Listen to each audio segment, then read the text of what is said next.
다섯 번째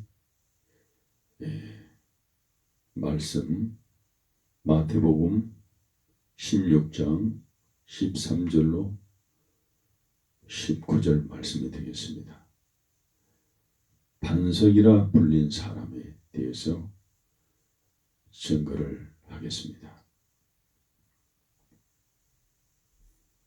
예수님은 제자들을 데리고 조용한 곳으로 가셨습니다. 거기서 제자들에게 아주 중요한 질문을 하셨습니다. 사람들이 나를 누구라고 하느냐? 어떤 사람은 세례 요한이 다시 살아났다고도 하고 엘리야라고도 하고 예레미야나 선지자 중 한 사람이라고도 합니다. 예수님은 제자들에게 다시 물으셨습니다. 그러면 너희는 나를 누구라고 하느냐? 그러자 베드로가 불쑥 났으며 말했습니다.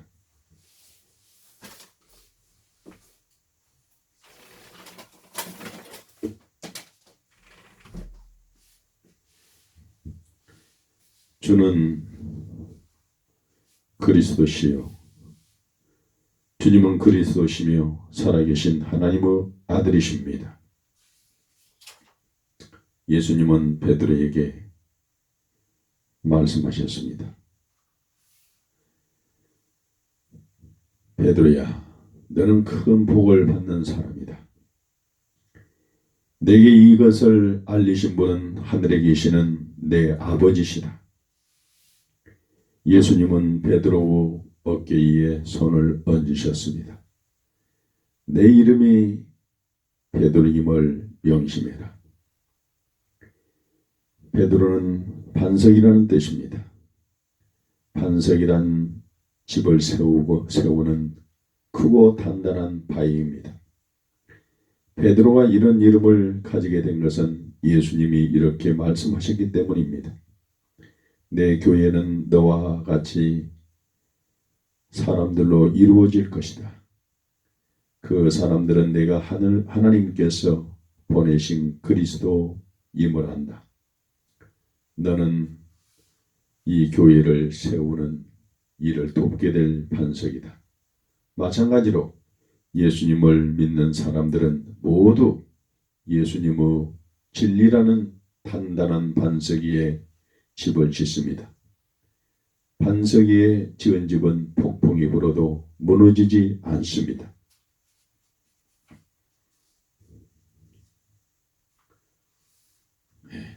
마태복음 17장 1절 8절로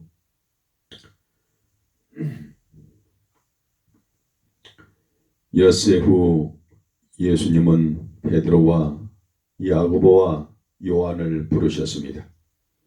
예수님은 그들에게 놀라운 일을 보여주셨습니다. 예수님과 제자는 함께 기도하러 산에 올라가셨습니다. 산꼭대기에 달아났을 때 베드로와 야고보와 요한은 잠시 앉아서 쉬었습니다. 제자들이 쉬다가 잠든 사이 예수님은 기도하셨습니다. 그런데 갑자기 예수님의 모습이 변했습니다. 예수님 얼굴은 해처럼 빛이 났고 옷은 눈부시게 휘어져서 번쩍거렸습니다. 갑자기 어디선가 두 사람이 나타났습니다. 두 사람은 모세와 엘리야였습니다. 모세는 이스라엘 백성을 이집트 땅에서 인도해 내었고 하나님께서 주신 십계명을 받았습니다. 또한 엘리야는 가장 훌륭한 선지자였습니다. 모세는 이미 1500년 전에 죽었습니다. 엘리야는 약 1000년 전에 천국으로 갔습니다. 그런데 지금 그 두 사람이 잠시 하늘에서 땅으로 내려와 예수님과 이야기하는 것입니다. 새 제자는 잠에서 깨어나 아니 어찌 된 일인지 하고 놀라서 물었습니다. 예수님은 장차 일어날 일을 말씀하고 계셨습니다. 베드로는 신기한 그 광경을 보고는 떨리는 목소리로 주님, 정말 놀라운 일이군요. 우리가 주님과 모세와 엘리야를 위해 천막셋을 짓겠습니다 하고 말했습니다. 베드로는 이대한 이 두 사람이 좀 더 머물러 있기를 바랬습니다. 이때 빛나는 구름이 나타났습니다. 희고 소용돌이치는 구름이 그들 주위를 둘러싸는 것 같았습니다. 구름 속에서 음성이 들려왔습니다. 이 사람은 내가 택한 내 아들이다. 너희는 그의 말을 들으라. 제자들은 잔뜩 겁을 먹고는 땅에 납작 엎드려졌습니다. 그 음성이 멈추자 예수님은 제자들에게 다가와서 말씀하셨습니다. 이제 두려워하지 말고 일어나라. 제자들이 눈을 떠보니 주위에는 아무 일도 없었던 것 같았습니다.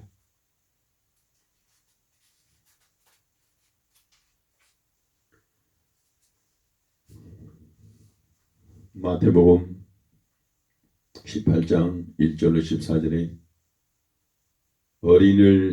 어린이를 귀하게 여기시는 예수님. 예수님과 함께 길을 가던 제자들이 수군대기 시작했습니다. 우리 가운데 누가 최고지? 어떤 사람은 베드로라고 하고 어떤 사람은 요한이라 했습니다. 그래서 그들은 예수님에게 그들 중 누가 제일 높으냐고 물었습니다. 예수님은 어이가 없어 금방 대답을 하지 않았습니다. 예수님은 가까이서 놀고 있던 한 어린을 불러 무릎 위에 앉히시고는 이 어린아이를 보느냐? 이 어린아이를 보느냐고 물으셨습니다. 누구든지 이 어린아이와 같이 나를 믿고 자기를 낮추면 그 사람이 하늘나라에서 제일 높은 자가 될 것이다. 어린아이를 돌보고 그에게 나를 가르치는 자 또한 나를 영접하는 것이다. 그러나 어린이를 해치거나 나를 믿으라고 가르치지 않는 자는 무서운 공경에 빠질 것이다. 그런 자는 무서운 공경에 빠질 것이다. 그런 자들은 큰 맷돌을 목에 달고 물속에 빠져 죽는 것이 더 나을 것이다. 제자들은 그 말에 몸이 오싹 떨렸습니다. 그들은 예수님 무릎에 있는 어린아이를 쳐다보았습니다. 예수님이 말씀하셨습니다. 목자가 양을 돌보듯이 어린이를 돌보고 사랑하라. 목자는 잃은 양 한 마리를 찾기 위해 온 밤을 헤맨다. 어린아이는 모두 하나님께서 귀중히 여기시고 사랑하신다.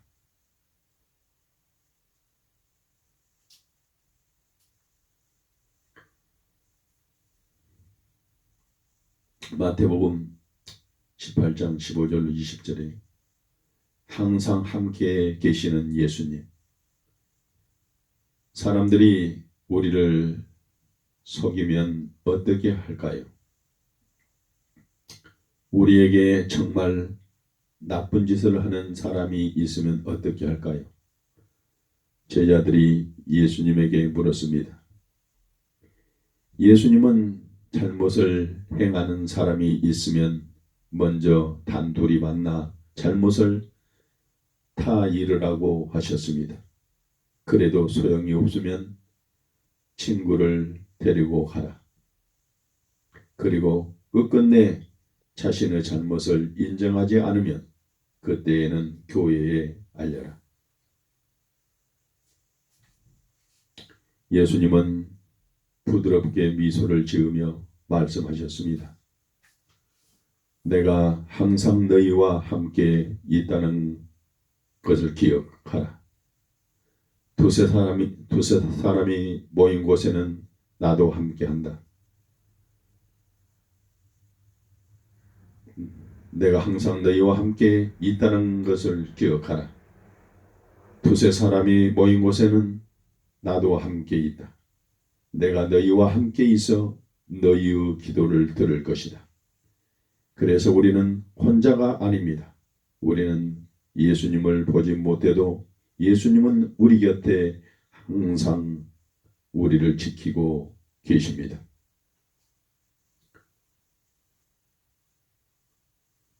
누가복음 17장 11절로 고침받는 문둥병자. 예수님이 어느 마을을 지나가고 계실 때 문둥병자 10명은 예수님이 그 길로 오실 것을 미리 알고 기다리고 있었습니다. 그 문둥병자들은 예수님이 자기들을 고쳐주시기를 바랬습니다. 그들은 문둥병자였기 때문에 길 가까이에 서 있으면 안 되었습니다. 그래서 멀찍이 떨어져 이렇게 외쳤습니다. 예수 선생님, 우리를 고쳐주세요. 그들은 머리 수건을 쓰고 목도리로 얼굴을 가리고 있었기 때문에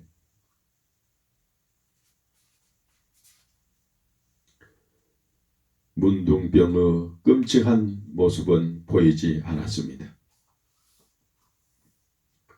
그들은 예수님에게 병을 고쳐달라고 예언했습니다.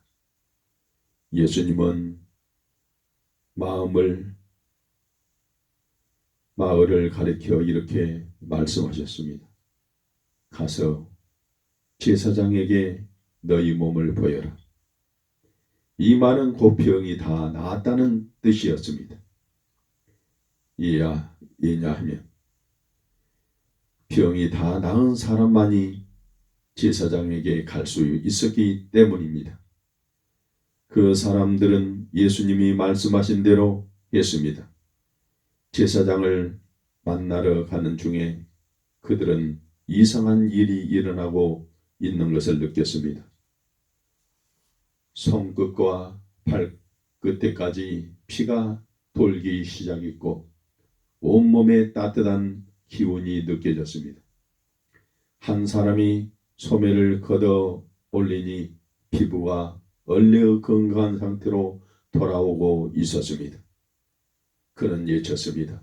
오 하나님, 전능하신 하나님, 나를 고쳐주셨네. 안전히 나았어. 그러고 나서 그는 예수님이 설교하고 계신 곳으로 있는 힘을 다해 뛰어갔습니다. 그는 예수님의 발 아래에 엎드려 이렇게 말씀했습니다. 감사합니다. 예수님, 하나님, 오 감사합니다.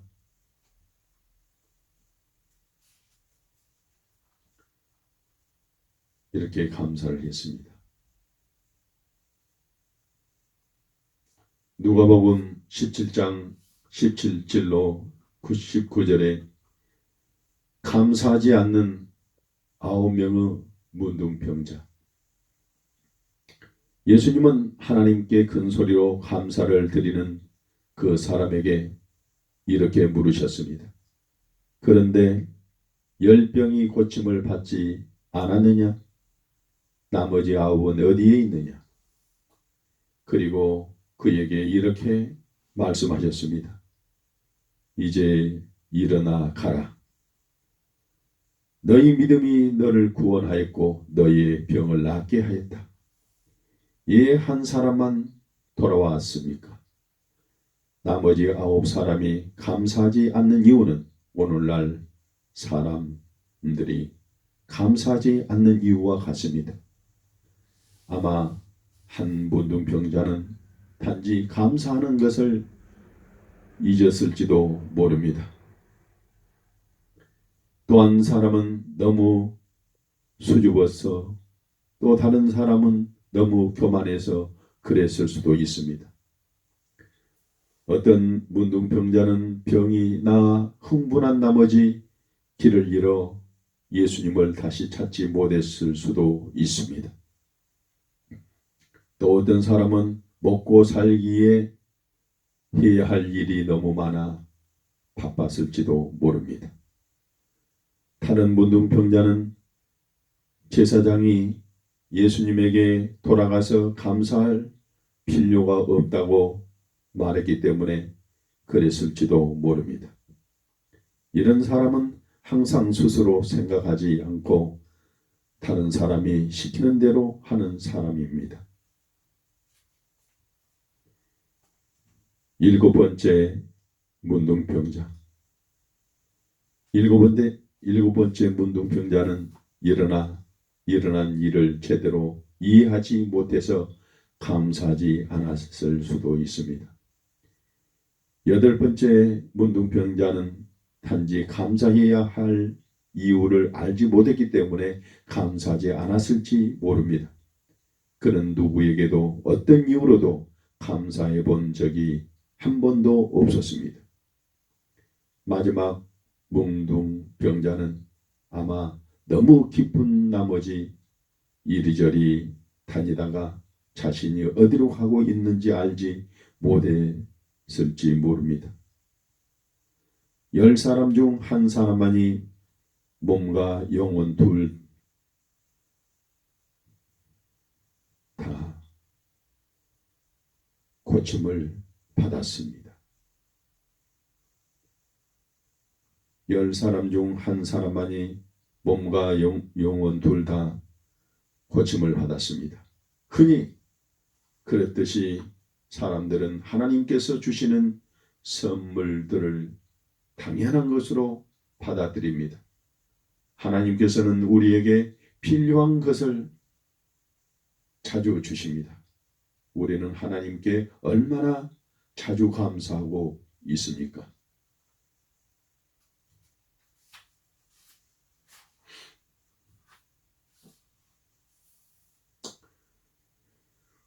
요한복음 8장 1절 11절에 또 한 번의 기회가 왔습니다.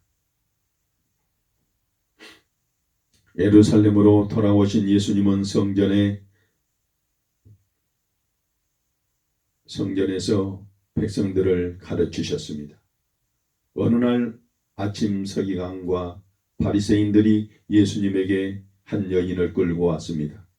그녀는 겁에 질려 울고 있었습니다. 사람들은 여인을 예수님을 발 앞에 밀었습니다. 예수님 발 앞에 밀었습니다. 선생님, 이 여자는 자기 남편이 아닌 사람과 함께 있다가 잡혔습니다. 모세의 율법대로 하면 이런 여자는 돌로 쳐 죽여야 합니다. 어떻게 할까요? 사람들이 물었습니다. 여인은 고개도 들지 못하고 흐느꼈습니다. 여인이 함께 있던 남자와 저지른 짓은 나쁜 짓이었습니다.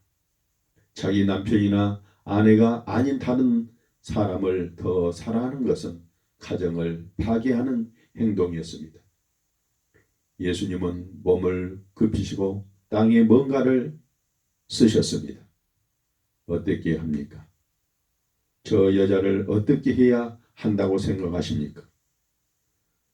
서기관과 바리새인들이 예수님을 다그쳤습니다. 예수님은 일어나서 말씀하셨습니다.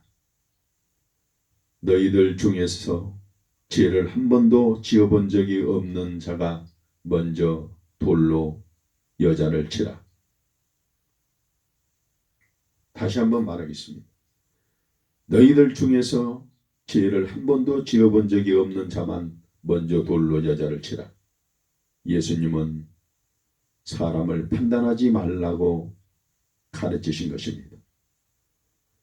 사람들은 서로 눈치를 살폈습니다. 세상에 죄 없는 사람은 없다는 사실을 모두 알고 있었습니다. 안전한 사람은 없습니다. 결국 한 명씩 뒤로 빠져나갔습니다. 나이 든 사람들이 먼저 가고 젊은이들도 떠났습니다. 마침내 서기관들과 바리새인들도 물러갔습니다. 모두들 아무 말도 없었습니다. 이제는 여자 혼자만 예수님 곁에 무릎을 꿇고 앉았습니다. 여인아, 아무도 너를 벌 주는 사람이 없느냐? 그녀는 고개를 들어 주위를 살펴보았습니다. 머리카락은 엉켜 있었습니다. 주여, 없습니다. 여인이 기어 들어가는 목소리로 이야기했습니다. 예수님이 말씀하셨습니다. 나도 너를 벌주지 않겠으니 돌아가서 다시는 그런 죄를 짓지 말아라. 남편에게로 가서 새 생활을 시작해라. 여인은 웃음을 터뜨렸습니다. 여인은 울음을 터뜨렸습니다. 그러나 이번에는 겁에 질려 운 것이 아니라 기쁨에 겨워 운 것이었습니다.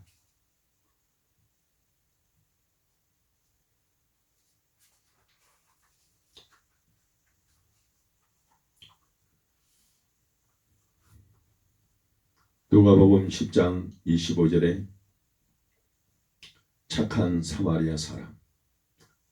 어느 날 예수님이 가르치실 때 한 사람이 질문을 했습니다. 그 사람은 율법을 오랫동안 공부한 율법사였습니다. 선생님, 천국에 가려면 어떻게 해야 합니까? 하나님의 율법에는 어떻게 기록되어 있느냐? 예수님이 말씀하셨습니다. 하나님과 이웃 사람들을 자신의 몸처럼 사랑하고 기록되어 있습니다. 율법사가 대답했습니다.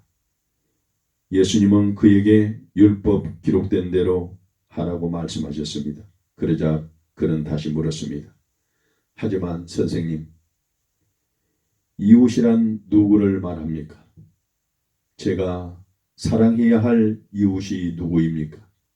예수님은 한 가지 이야기를 하셨습니다. 어떤 사람이 혼자 예루살렘에서 여리고로 여행하고 있었습니다. 바위가 많고 무척 험난한 길이었습니다. 그런데 갑자기 강도떼가 나타나서 그 사람을 데리고 옷을 벗기고 모든 것을 빼앗아 갔습니다. 그 사람은 길가에서 피를 흘리면서 죽어가고 있었습니다. 그때 그 길로 한 제사장이 지나갔다. 제사장은 깜짝 놀라 그를 데려다보다 보았습니다. 그는 도움을 청하기에 고개를 들 수조차 없었습니다. 그러자 제사장은 급히 그를 피하여 지나가 버렸습니다. 그때 모세의 율법은 가르치는 한 레위인이 지나가다가 피 범벅이 된 채 씨름하고 있는 그를 보았습니다. 레위인은 생각했다. 끔찍하구나. 난 손대고 싶지도 않아. 게다가 내가 아는 사람은 아닐 테고. 그래서 레위인도 지나쳐 버렸습니다. 그 후에 한 사마리아인이 지나가다가 길에 쓰러져 있는 그 유대인을 발견했습니다. 사마리아인과 유대인은 대대로 원수지간이었습니다. 그러나 그 사마리아인은 강도 만난 사람에게 가까이 가서 일으켜 흙을 닦아주고 입을 씻어 주었습니다. 그리고 물로 눈을 닦아 마실 것을 주었습니다. 그는 상처를 포도주로 씻어주고 기름을 발라 상처가 빨리 아물게 했습니다. 사마리아인은 그 유대인을 자기의 나귀에 태워 마을까지 데려갔습니다. 마을에서 사마리아인은 그를 여간에 맡기고 여간 주인에게 말했습니다. 이 사람을 깨끗한 곳에 눕히고 돌봐주세요. 돈이 더 들면 내가 돌아오는 길에 줄 테니까 이 사람이 다 나을 때까지 돌봐주세요.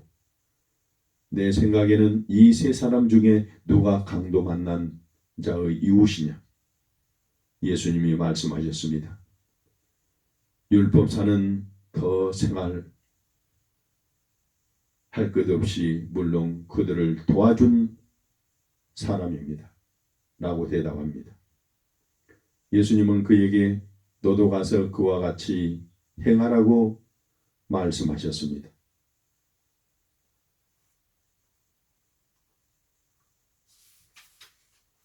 예수님의 이야기를 들은 사람들은 자기들이 누구를 사랑해야 하는지 깨달았습니다. 이웃은 친구들만을 가리키는 것이 아니었습니다. 예수님은 제자들이 모두를 다 사랑하며 특히 낯선 사람과 도움을 필요하는 사람들을 사랑하길 바라며 사랑하라고 가르쳤습니다. 누가복음 10장 38절로 42절에 마르다라와 마리아, 착한 사람들, 나쁜 사람들, 이방인과 제자들 모두에게 친구가 되려고 하셨던 예수님. 예수님은 이곳저곳 다니시는 중에 제자들 말고는 친한 친구를 얻게 되었습니다. 바로 마르다와 마리아, 나사로 이 세 사람입니다.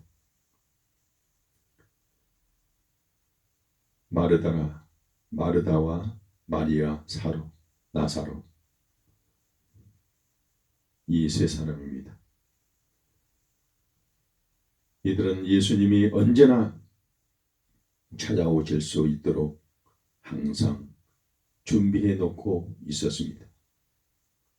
또 예수님에게 그들의 집을 자기 집인 것처럼 생각하시라고 말하였습니다.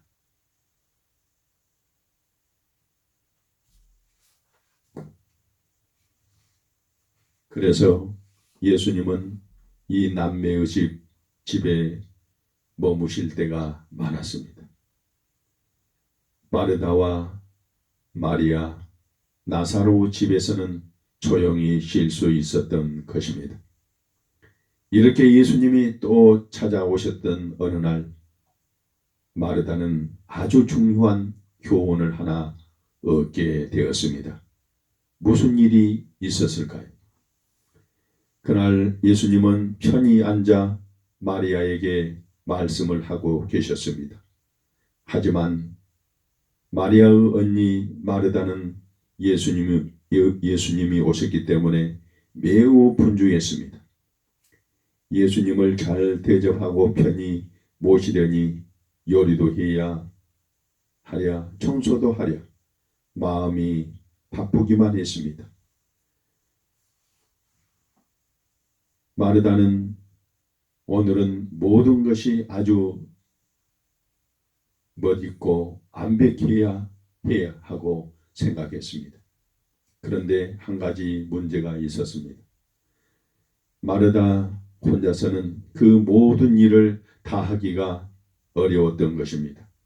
그런데 저편을 보니 마리아는 예수님 발 앞에 앉아 예수님이 말씀하시는 것만 열심히 듣고 있었습니다.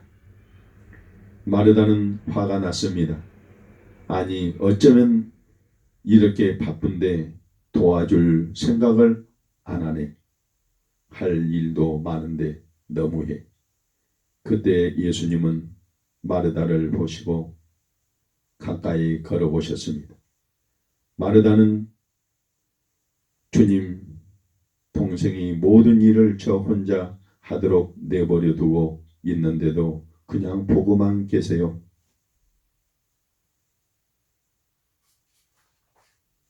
절 좀 도와주라고 하세요. 하고 말했습니다. 그러자 예수님은 이렇게 말씀하셨습니다. 마르다야, 내가 많은 일로 염려하고 걱정하는구나. 그러나 꼭 필요한 것은 한 가지뿐이야. 마리아는 내가 말하는 것을 듣고 싶어 했다. 마리아가 좋은 쪽을 택하였으니 아무도 그것을 빼앗지 못할 것이다. 마르다야, 너도 마리아와 같이 하려무나. 마르다는 예수님을 바라보며 갑자기 마음이 편안해지는 것을 느꼈습니다. 종일 피곤하여 얼굴을 찌푸렸는데 이제 미소를 지을 수 있게 되었습니다. 마르다는 고개를 끄덕이고 마리아 옆에 앉아 함께 예수님의 말씀을 들었습니다. 이제 마르다는 예수님을 위해 일하는 것보다 예수님을 더 잘 아는 것이 중요하다는 것을 알게 되었습니다. 이 교훈은 예수님을 믿는 사람들은 모두 기억해야 합니다.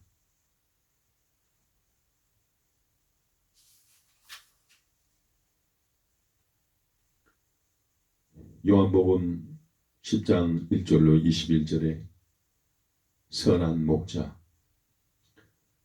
사람들은 예수님이 어떤 분이신지 궁금했습니다. 그래서 서로 몇 번이고 예수님이 누구냐, 어디서 온 분이지 하고 물었습니다. 그것을 아시고 예수님은 이렇게 말씀해 주셨습니다. 나는 선한 목자다. 그리고 예수님은 그림을 그리듯 자세히 설명하여 예 자신을 선한 목자라고 하셨는지 사람들에게 가르쳐 주셨습니다. 나는 양무리의 문이다. 나는 양무리의 문이다. 그렇습니다. 목자는 목장 문 앞에 서 있습니다. 목자는 자기 양을 알고 있습니다. 그래서 한 마리 한 마리 문을 지나가게 하고 있습니다. 그는 사나운 동물들이 양을 해치지 못하도록 막아줍니다. 예수님은 계속 말씀하셨습니다. 선한 목자는 그가 할 수 있는 일은 모두 다하여 자기의 양들을 돌봐준다.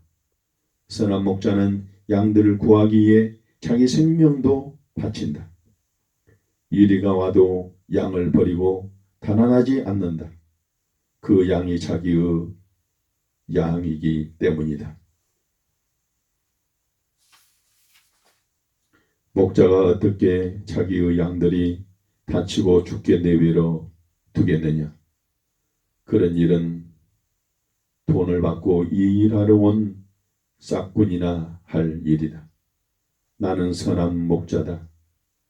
내가 내 양을 알고 내 양도 나를 안다. 그래서 나는 양들을 위해 내 생명을 버린다. 나는 생명을 다시 얻기 위해 그것을 버린다. 이것은 아버지께서 내게 하라고 하신 것이다. 이 말씀을 듣자 사람들은 마음이 평온해졌습니다. 그들은 예수님이 정말 그들의 선한 목자라고 믿고 싶었습니다.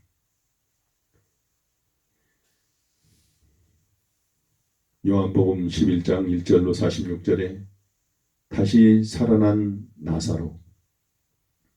얼마 후에 예수님은 친구 나사로가 많이 아프다는 소식을 들었습니다.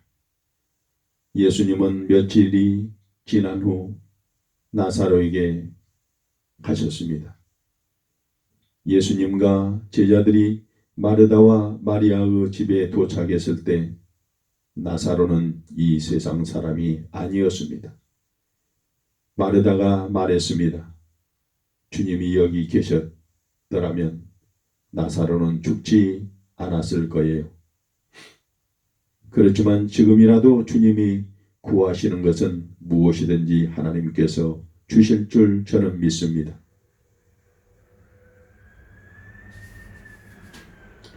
예수님은 나사로가 다시 살아나리라고 마르다에 말씀하셨습니다. 그러나 마르다는 예수님의 말씀을 이해하지 못했습니다. 예수님은 나를 믿는 자는 결코 죽지 않을 것이다 라고 말씀하셨습니다. 마리아는 예수님을 보고 그 발 앞에 엎드렸습니다. 주님이 여기 계셨더라면 오빠가 죽지 않았을 거예요. 마리아는 눈물을 뚝뚝 떨어뜨리며 슬피 울었습니다. 예수님도 슬퍼하는 사람들을 보시고 눈물을 흘리셨습니다. 나사로를 어디에 두었느냐? 사람들은 예수님과 함께 돌로 막아둔 동굴 앞으로 갔습니다. 돌을 옮겨 놓아라. 예수님이 말씀하셨습니다. 사람들이 무덤을 막은 돌을 치운 후 예수님은 하나님께 감사 기도를 드리고 큰 소리로 부르셨습니다. 나사로야, 나사로야. 갑자기 이상한 모양을 한 사람이 쩔뚝거리며 동굴에서 나왔습니다. 그 사람은 온몸에 천을 감고 있었습니다. 불어서 다니게 해 주어라. 예수님이 말씀하셨습니다. 마리아와 마르다는 사람들을 밀치고 앞으로 나왔습니다.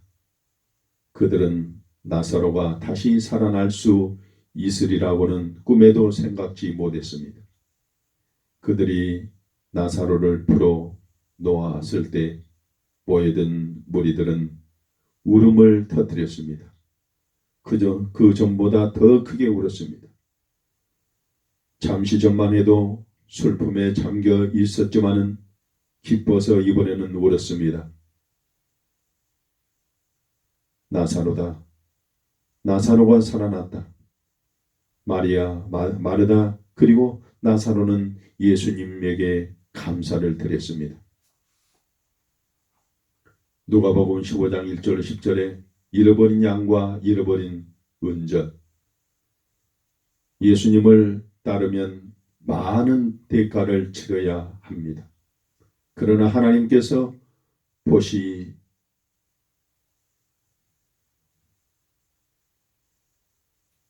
한 사람의 가치는 이보다 더 큽니다.